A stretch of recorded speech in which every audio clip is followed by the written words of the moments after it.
আসসালামু আলাইকুম। কেমন আছেন সবাই? আজ এক প্রবাসীর কষ্টের গল্প বলবো। রাত একটা, চারদিকে নিস্তব্ধতা। সৌদি আরবের রিয়াদের এক ছোট্ট রুমে বসে আছে হাসান। হাতে মোবাইল, কিন্তু কল দিতে ভয় পাচ্ছে। কারণ আজ তার কাছে টাকা নাই। হাসান প্রতিদিন বাসায় ফোন দেয়, কিন্তু আজ সে জানে ফোন দিলে মা বলবে, বাবা এই মাসে কিছু টাকা পাঠাইছো।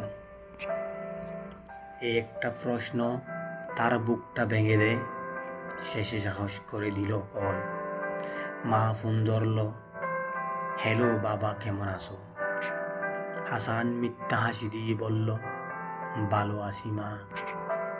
মা বলল, তোর ছোট ভাইয়ের স্কুল ফি দিতে হবে।